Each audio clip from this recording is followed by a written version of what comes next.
Osukwini namhlanje emsakazweni womphakathi emsakazweni wemabhinqa Ingwe online radio umsakazo osakaza ku Facebook ezihamba phambili namhlanje ezithinta kaMaskandi umculi kaMaskandi uKhuzani Idlamlenze Mpungose usethuse abalandeli abaningi bomculo kaMaskandi namhlanje ephumela obala ngokuthandana nomdidiyeli wohlelo lomculo kaMaskandi emsakazweni uKhozi FM uSphongo Dladla.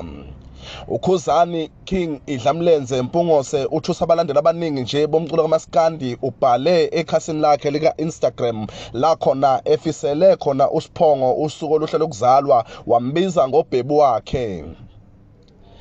Abalandeli abaningi bomculo kaMaskandi sebekhule badilika kuKhuzani bomsola ngokudicelela phansi isithunzi somculo kaMaskandi ngokuba umculo kaMaskandi othandana nabobulili obufana nobakhe. Khona manjalo uSphongo Lishi Dladla usenikele inkundleni zokuxhumana la khona kubonakale khona kuwonke amapage kaMaskandi uSphongo Dladla ekhwela idilika kulabo abamgxekayo ngokuthandana noKhuzani ethi bayamdakelwa.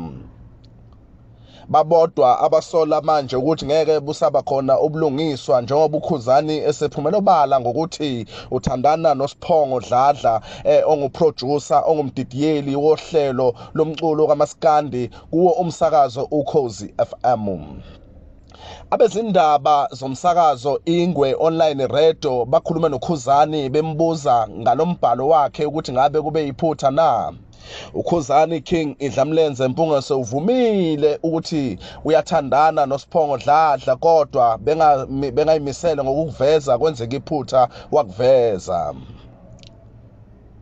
Qhubeka uhlale emsakazweni Ingwe online radio ku Facebook kuningi ozokuthola ezithinta umculo kaMaskandi la khona sizokuthulela zonke ezithinta isizwe samabhinqa nezithinta abaculi bakaMaskandi ukuthi iziphi ezishisayo ilezo esikwethulela zona njengamanje sizobuya nezinye sibheke ukuthi iziphi ezinye ihamba phambili eziphambili ezitrendayo yize lozo namhlanje ezithi uKhuzani Mpungose uphumela obala ngokuthandana noproducer umdidiyeli wohlelo lomculo kaMaskandi emsakazweni uKhozi FM uSphongo Dladla.